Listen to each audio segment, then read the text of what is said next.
मई 1974 दिल्ली में सिचुएशन बहुत गर्मा गर्म थी। भारत के सरकारी ऑफिशियल्स एक बहुत जरूरी मुद्दे के बारे में डिस्कस कर रहे थे। तारीख थी 17 मई 1974 जब इंदिरा गांधी बात कर रही थी डॉक्टर राजा रमन्ना से, जो चीफ थे भाभा एटॉमिक रिसर्च सेंटर के। इंदिरा गांधी ने डॉक्टर रमन्ना को कहा कि डॉक्टर रमन्ना आप आगे बढ़िए, ये हमारे देश के लिए बहुत अच्छा होगा। अगली सुबह हमारे देश के लिए बुद्धा मुस्कुराए। India conducted a series of underground nuclear tests. हमारे देश ने वो कर दिखाया जो हम में से कई लोग सोच भी नहीं सकते थे। प्रधानमंत्री इंदिरा गांधी ने अनाउंस किया, Nuclear science is dedicated to development, to achieving freedom from want. कि भारत ने एक पीसफुल न्यूक्लियर एक्सप्लोजन किया, जिससे हमारा देश बहुत चुनिंदा देशों की लिस्ट में आ गया जिनके पास न्यूक्लियर कैपेबिलिटीज थी। We've seen recently India evolve an explosive device derived from a peaceful nuclear power plant. इस कारनामे के पीछे एक आदमी का एक बहुत बड़ा रोल था, डॉक्टर होमी जहांगीर भाभा, एक ऐसे व्यक्ति जिन पर खुद एक मूवी बननी चाहिए ओपनहाइमर की तरह। और मैं आपको उनकी दिलचस्प कहानी के बारे में बताना चाहती हूँ।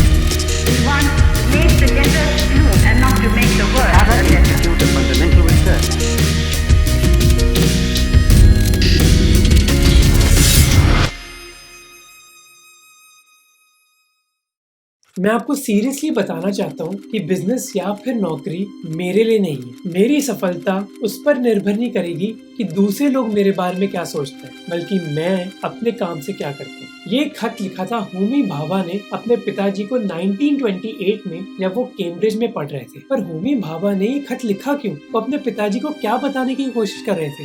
इस चीज को समझने के लिए हमें होमी भाभा की पूरी कहानी समझनी होगी।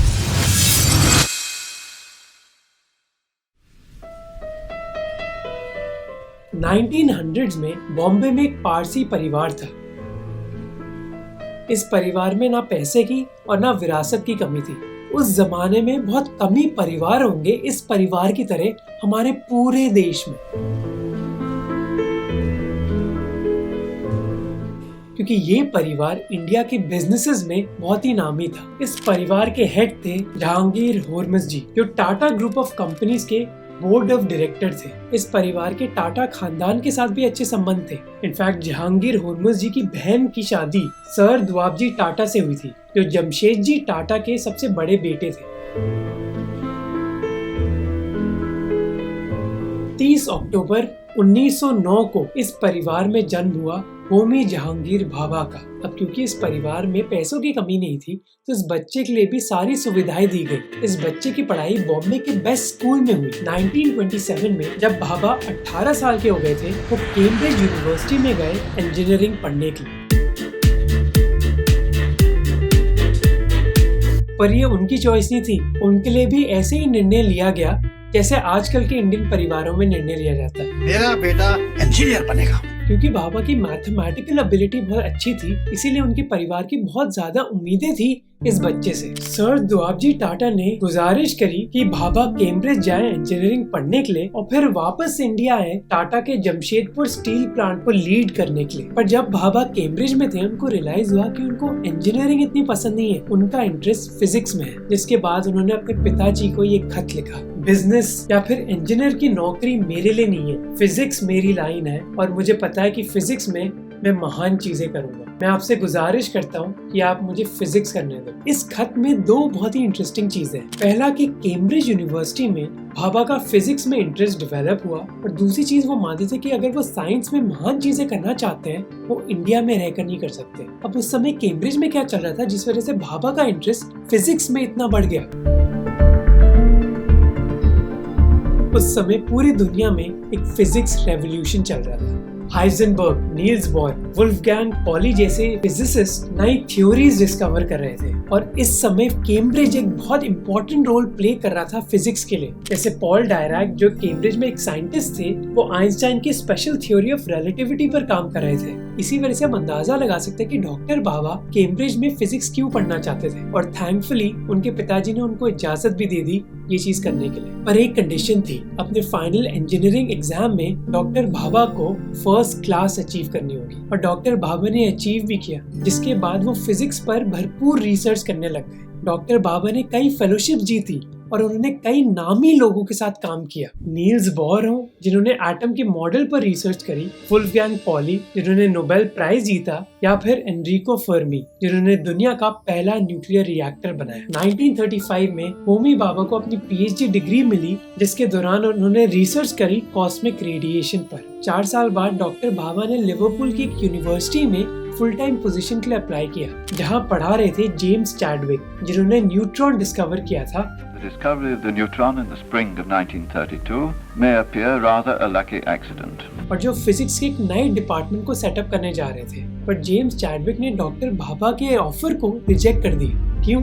चैडविक का कहना था कि भाभा बहुत ज्यादा अच्छे थे और जिन तरीके की स्टूडेंट्स क्वालिटी वो एक्सपेक्ट कर रहे थे, जो उनको कैम्ब्रिज में मिली थी, वो उनको इस यूनिवर्सिटी में मिलेगी नहीं। फिर भाभा इंडिया चले गए एक हॉलिडे के लिए। In 1939, Bhabha returned to India for a holiday and was not able to go back. और उन्होंने ये उम्मीद लगाई थी कि इस हॉलिडे के बाद वो वापस इंग्लैंड आएंगे फिजिक्स की रिसर्च करने के लिए, पर शायद भगवान के कुछ अलग ही प्लान्स थे। सितंबर 1, 1939 को जर्मनी ने पोलैंड में इन्वेड किया। A state of war once more exists between Great Britain and Germany. 2 दिन बाद ब्रिटेन और फ्रांस ने वॉर डिक्लेयर कर दी जर्मनी के खिलाफ। जैसे ही सेकेंड वर्ल्ड वॉर स्टार्ट हुई तो भाभा बहुत ही डेस्परेट थे कि वो इंग्लैंड वापस जा सके और अपनी रिसर्च कर पाए। इनफैक्ट उन्होंने पैट्रिक ब्लैकेट, जो इंग्लैंड में एक बहुत बड़े फिजिसिस्ट थे, उनको खत में लिखा कि मैं इंतजार कर रहा हूँ कि कब मैं इंग्लैंड वापस आ सकूं। पर शायद भाभा ये नहीं जानते थे कि जिस इंग्लैंड को वो छोड़कर आए थे, वर्ल्ड वॉर 2 ने उस इंग्लैंड को बदल दिया।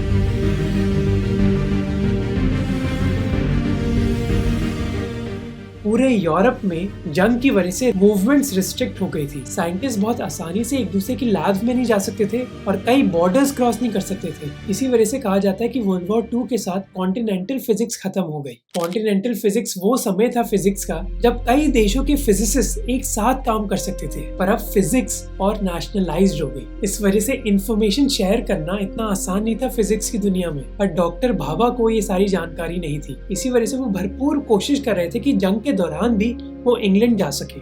अब उनके परिवार के पास बहुत पैसा था और उनका परिवार बहुत नामी भी था, पर इसके बावजूद वो इंडिया की कॉलोनियल गवर्नमेंट को कन्विंस नहीं कर पाए कि क्यों उनको इंग्लैंड जाने दिया जाए, जिसका मतलब था कि भाभा को इंडिया में ही काम करना पड़ा। और इस समय वो हमारे देश के कई फिजिसिस्ट को कांटेक्ट करने लग गए। इस समय एक नामी फिजिसिस्ट ने भाभा को बैंगलोर के इंडियन इंस्टीट्यूट ऑफ साइंस में आमंत्रण किया। इस फिजिसिस्ट का नाम था सीवी रमन। भाभा का बैंगलोर के इस इंस्टीट्यूट के साथ एक बहुत अच्छा नाता था। इनफैक्ट जमशेदजी टाटा ने ही इस इंस्टीट्यूट को स्टार्ट किया था 1911 में, जिस समय के बाद टाटा इस इंस्टीट्यूट के गवर्निंग काउंसिल में रहे। उस समय भाभा जानते नहीं थे, पर बैंगलोर रहकर उनकी जिंदगी बदलने वाली थी, क्योंकि वो एक ऐसे व्यक्ति से मिले उधर जो पीएचडी कर रहे थे सीवी रमन की गाइडेंस के अंदर। Sarabhai, right? Yes sir, Vikram Sarabhai. इस साइंटिस्ट का नाम था विक्रम साराभाई, जो उम्र में छोटे जरूर थे भाभा से, पर भाभा की तरह ही साराभाई भी एक अमीर परिवार से थे, अहमदाबाद के। इसके अलावा विक्रम साराभाई ने भी अपनी अंडर ग्रेजुएशन कैम्ब्रिज से करी। ऐसी समानता के चलते ये दोनों व्यक्ति बहुत अच्छे दोस्त बन गए। ये जोश वहाँ पार्टी में दिखाना था ना, तो लड़की के सामने बेइज्जती नहीं होती।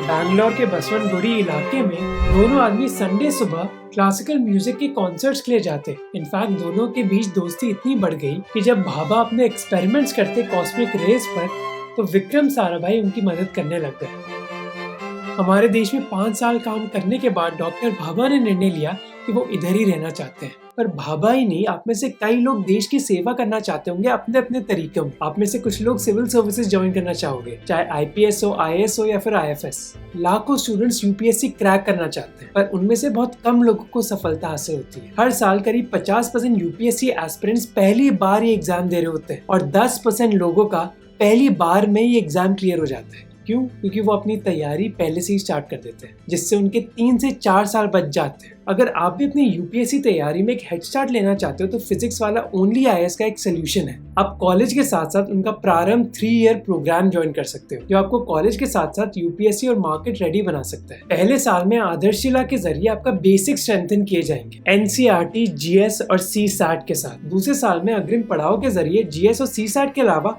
आपको ऑप्शनल भी स्ट्रेंथन किया जाएगा। और फिर तीसरा साल है फाइनल बैटल ग्राउंड का, जहाँ लास्ट ईयर का सिलेबस कंप्लीट किया जाएगा रिविजन और प्रैक्टिस पर फोकस करते हुए। मार्केट रेडीनेस की बात करें तो पहले साल में आपको पर्सनालिटी डेवलपमेंट, चैट जीपीटी और माइक्रोसॉफ्ट ऑफिस के स्किल्स सिखाए जाएंगे। दूसरे साल में आपको जॉब रेडीनेस और सिचुएशन बेस्ड स्किल्स सिखाए जाएंगे, ताकि तीसरे साल तक आप मार्केट रेडी हो पाओ। अगर आप कॉलेज ग्रेजुएट हो तो आपके लिए भी एक अफोर्डेबल फाउंडेशनल कोर्स है पीडब्ल्यू ओनली आईएएस का। तो अगर आप यूपीएससी की तैयारी करना चाहते हो, डिस्क्रिप्शन में लिंक है और सोच पीडब्ल्यू डिस्काउंट कोड भी यूज करना। हमारे देश में 5 साल काम करने के बाद डॉक्टर भाभा ने निर्णय लिया कि वो इधर ही रहना चाहते हैं। उन्होंने इसके बारे में खत भी लिखा सर दुआबजी टाटा ट्रस्ट के चेयरमैन को, जहां उन्होंने कहा कि ये किसी की भी ड्यूटी है कि वो अपने देश में रहकर ऐसे स्कूल्स बनाएं जो दूसरे देशों में हैं। देश के बारे में ये प्रेम हम डॉक्टर भाभा की स्पीचेस और राइटिंग में भी देख सकते हैं। जैसे एक दफा उन्होंने लिखा कि इंडिया को फंडामेंटल फिजिक्स के लिए एक रिसर्च स्कूल बनाने की जरूरत है। इसके बाद उन्होंने बॉम्बे सरकार से गुजारिश करी कि उनकी मदद करी जाए ऐसे स्कूल बनाने के लिए। Help from J.R.D. Tata, there was born in 1945 the Tata Institute of Fundamental Research, more popularly known as TIFR. इस इंस्टीट्यूट से डॉक्टर भाभा का गोल था कि वो साइंस को प्रमोट करें, पर इसी दौरान इंडियन न्यूक्लियर फिजिक्स में बहुत बड़ा चेंज आ रहा था। 1945 में कई इंडियन साइंटिस्ट ने एक एटॉमिक एनर्जी कमेटी बनाई ताकि इंडिया एटॉमिक एनर्जी रिसोर्सेज के बारे में सोच सके। इस कमेटी ने डॉक्टर भाभा से पूछा कि क्यों ना वो चेयरमैन बन जाए। 26 अगस्त 1947 को इस कमेटी ने एक नया बोर्ड ऑफ रिसर्च बनाया, जिसके चेयरपर्सन थे होमी भाभा। याद रहे कि ये इंडिया की आज़ादी के बस 11 दिन बाद। हम सब जानते कि वो समय हमारे देश के लिए बहुत ही अनप्रेडिक्टेबल था। कई सालों के कॉलोनियल रूल, एक भयंकर पार्टीशन और भुखमरी जैसे मुद्दों से गुजरता हुआ देश फिर भी न्यूक्लियर एनर्जी के बारे में सोचता है। अप्रैल 1948 को प्राइम मिनिस्टर नेहरू ने कॉन्स्टिट्यूएंट असेंबली में एक लेजिस्लेशन इंट्रोड्यूस किया। इस बिल को ड्राफ्ट किया गया था होमी भाभा, जवाहरलाल नेहरू और शांति स्वरूप भटनागर ने, जो एक इंडियन साइंटिस्ट थे। इस लेजिस्लेशन से एटॉमिक एनर्जी कमीशन बनाया गया, जिससे भाभा की एटॉमिक एनर्जी कमेटी को फॉर्मल पावर्स मिल गए। जवाहरलाल नेहरू ने कहा कि इंडिया की न्यूक्लियर रिसर्च के बारे में हमें चुप्पी साधनी चाहिए, जिसकी कई लोगों ने आलोचना करी। लेजिस्लेटिव असेंबली के एक मेंबर ने कहा कि हमें न्यूक्लियर मुद्दों पर सीक्रेसी क्यों चाहिए? अगर हम सीक्रेट रहेंगे तो इससे गलत सिग्नल जाएगा दूसरे देशों को इंडिया की मिलिट्री इंटेंशंस के बारे में। दूसरे मेंबर ने कहा कि इंडिया को अपनी मिलिट्री के लिए न्यूक्लियर पावर यूज करने का सोचना चाहिए। जवाहरलाल नेहरू ने जवाब दिया कि इंडिया का न्यूक्लियर प्रोग्राम में एक मिलिट्री कॉम्पोनेंट होगा। प्राइम मिनिस्टर नेहरू का फोकस मिलिट्री के बजाय न्यूक्लियर एनर्जी पर ज्यादा था। नेहरू का एक मकसद था कि इंडिया की न्यूक्लियर रिसोर्सेज यूज करके हमारे देश का एक न्यूक्लियर रिएक्टर बनाया जाए। Dr. Bhabha had visualized a nuclear power program for India. Fortunately, our land is rich in this new source of immense energy. Very large resources of nuclear raw material were discovered. Doctor Bhabha हमारे देश के इन thorium reserves को use करना चाहते थे, पर इसमें एक दिक्कत थी। The only nuclear fuel which is available in nature is uranium. It so happens that India has limited reserves of uranium. Thorium directly use नहीं किया जा सकता था न्यूक्लियर रिएक्टर्स में। अब ऐसा क्यों है, उसके पीछे एक फिजिक्स की एक्सप्लेनेशन है जिसको हम स्किप कर देते ताकि वीडियो ज्यादा कॉम्प्लेक्स ना बने। इस समस्या का समाधान करने के लिए डॉक्टर भाभा ने सोचा कि हमें 3 स्टेज का न्यूक्लियर प्रोग्राम बनाना होगा। झारखंड के जादूगोड़ा माइंस में यूरेनियम तो एक भारी संख्या में था, पर हमारे देश को 15 और साल लगे इस यूरेनियम को माइन करने के लिए। यूरेनियम हासिल करने के लिए डॉक्टर भाभा अंग्रेज और फ्रांस दोनों देशों से बात करने लगे। सर जॉन कॉकक्रॉफ्ट, जो यूके के एटॉमिक एनर्जी रिसर्च के हेड थे, वो मानते थे कि अगर अंग्रेज इंडिया की हेल्प नहीं करेंगे तो फ्रांस कर देगा। इस समय डॉक्टर भाभा बस एक साइंटिस्ट ही नहीं बल्कि डिप्लोमेट भी बन गए थे। अंग्रेज से यूरेनियम लाकर फिर हमारे देश ने 1956 में पहला न्यूक्लियर रिएक्टर बनाया, जिसका नाम था अप्सरा। The early research facilities at DRC included Apsara, India's first research reactor built in 1956. कुछ सालों बाद हमारे देश ने एक दूसरा रिएक्टर बनाया, साइरस, पर अप्सरा और साइरस दोनों ही एक्सपेरिमेंटल रिएक्टर्स थे। वो कमर्शियल स्केल पर काम नहीं कर सकते थे, जिसके लिए इंडिया ने मदद मांगी अमेरिका से। पर अमेरिका से मदद मांगना इतना आसान नहीं था। ये समय था कोल्ड वॉर का, अमेरिका और सोवियत यूनियन के बीच, जबकि इंडिया की पॉलिसी थी नॉन अलाइनमेंट पॉलिसी। इस वजह से कई अमेरिकन खुश नहीं थे। उनका मानना था कि कोल्ड वॉर में इंडिया उनकी मदद नहीं कर रहा, पर अभी उनको अमेरिका से मदद चाहिए। ऐसा क्यों भाई? पर अमेरिका ये भी जानता था कि इंडिया और सोवियत यूनियन के बीच में ट्रेड बढ़ रहा है, तो अगर वो इंडिया के साथ रिलेशनशिप और बढ़ाना चाहते हैं तो उनको इंडिया की मदद करनी होगी। इसके अलावा इंडिया में थोरियम रिजर्व्स की कमी नहीं थी और अमेरिका को इन्हीं रिजर्व्स की जरूरत थी। इसी वजह से 1969 में अमेरिका ने मदद करी तारापुर में इंडिया के पहले न्यूक्लियर पावर प्लांट बनाने के लिए। पर इंडिया की न्यूक्लियर जर्नी तो अभी बस स्टार्ट ही हुई थी। 1962 में इंडिया और चाइना के बीच जंग हुई। इंडियन आर्मी को हार का सामना करना पड़ा। As wave after wave of Chinese overflowed their position. और 2 साल बाद ही चाइना ने अपना पहला न्यूक्लियर टेस्ट कंडक्ट किया, जिसके बाद 24 अक्टूबर 1965 को doctor Bhabha all India radio पर गए और कहा कि वो 18 महीने में एक बॉम्ब बना सकते हैं उस प्लूटोनियम से जो इंडियन रिएक्टर्स ने बनाए। अब उस समय इंडिया की ऑफिशियल पॉलिसी थी कि इंडिया न्यूक्लियर वेपन्स नहीं बनाएगा, पर इस मुद्दे पर डॉक्टर भाभा के विचार कुछ अलग थे। ऐसे जॉन कॉकक्रॉफ्ट, जो डॉक्टर भाभा के एक दोस्त थे, उन्होंने कहा कि डॉक्टर भाभा सरकार की पॉलिसी फॉलो जरूर कर रहे थे, पर उनका एटीट्यूड अलग था। कहा जाता कि डॉक्टर भाभा ने यूएस स्टेट डिपार्टमेंट ऑफिशियल्स को बताया कि इंडिया चाहे तो कई बॉम्ब्स हर साल प्रोड्यूस कर सकता है। न्यूक्लियर टेस्ट के बारे में डॉक्टर भाभा और पैशनेट हो गए। पर 1966 में कुछ हुआ जिसने इन सारी उम्मीदों पर पानी फेर दिया। हेलो,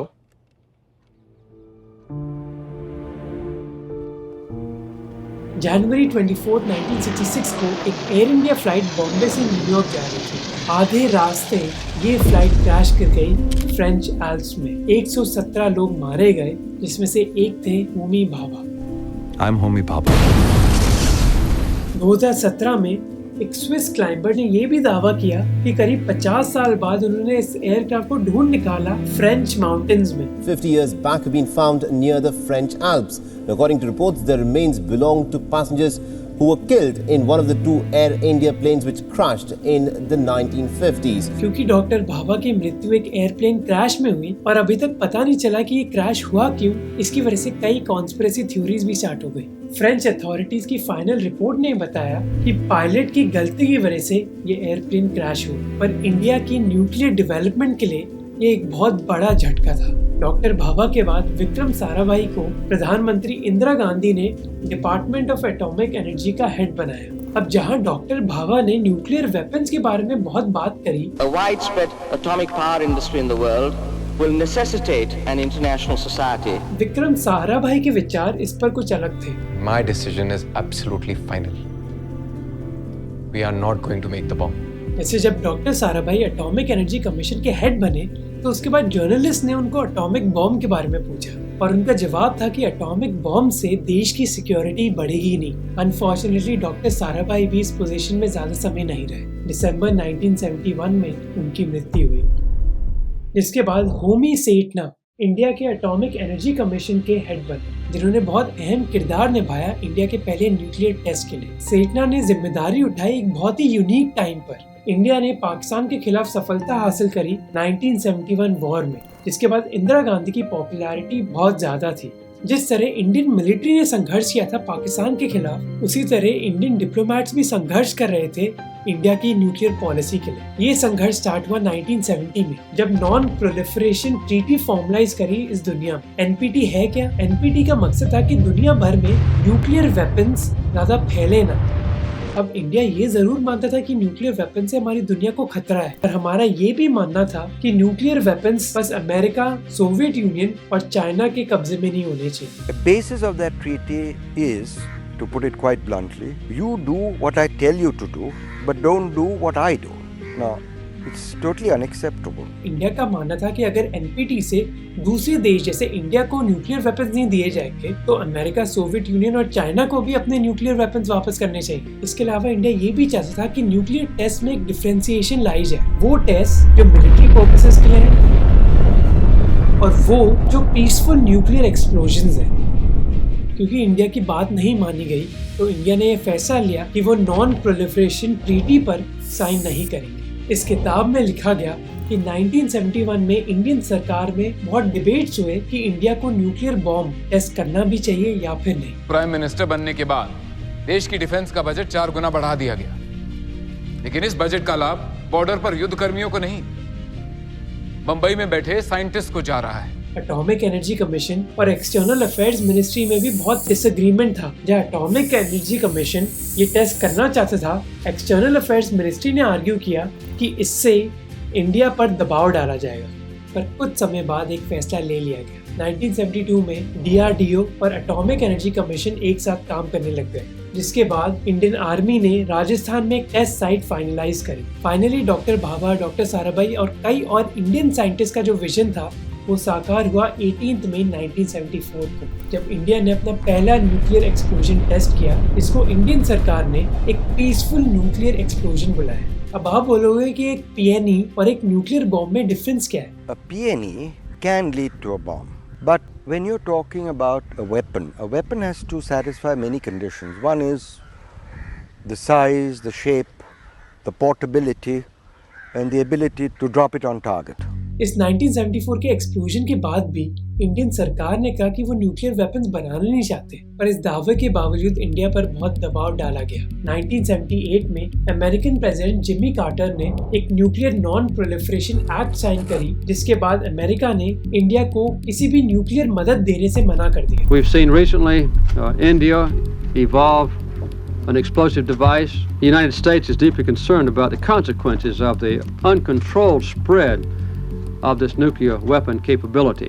ये चीज बदली 27 साल बाद, जब मनमोहन सिंह की सरकार ने एक सिविल न्यूक्लियर डील साइन करी अमेरिका के साथ, जिसकी वजह से कांग्रेस की सरकार ऑलमोस्ट गिर गई थी। 1974 के इस टेस्ट को बुलाया गया था ऑपरेशन स्माइलिंग बुद्धा या फिर पोखरण 1, और इस टेस्ट के करीब 24 साल बाद एक और टेस्ट हुआ जिसने इंडिया की न्यूक्लियर पॉलिसी पूरी तरह चेंज कर दी। ये टेस्ट था पोखरण 2, जब इंडिया ने एडवांस वेपन डिजाइन्स के 5 न्यूक्लियर टेस्ट करे। अभी रिसेंटली इंडिया की कॉम्प्लेक्स न्यूक्लियर पॉलिसी के बारे में कई हलचल मच रही है। इंडिया की फॉर्मल पॉलिसी है नो फर्स्ट यूज पॉलिसी, कि हम परमाणु हथियारों का प्रयोग करने में पहल नहीं करेंगे। न्यूक्लियर पॉलिसी आपको बहुत सिंपल लगती होगी, पर इसके पीछे उतनी ही कैलकुलेशंस है जो शायद एक न्यूक्लियर बॉम्ब बनाने में जाती है। और अगर आप इन कैलकुलेशंस को ढंग से समझना चाहते हैं तो आप ये वीडियो देख सकते हैं जहां हमने डिटेल में बात करी इंडिया और पाकिस्तान की कॉम्प्लेक्स न्यूक्लियर पॉलिसी के बारे में और क्यों इंडिया की पॉलिसी शायद बदलने वाली है। तो इस वीडियो को जरूर देखना, और अगर ये वीडियो अच्छा लगा तो प्लीज हमारे चैनल को सब्सक्राइब करना, और यूपीएससी की तैयारी के लिए PW ओनली है, इसका लिंक डिस्क्रिप्शन में, उसको चेकआउट करना।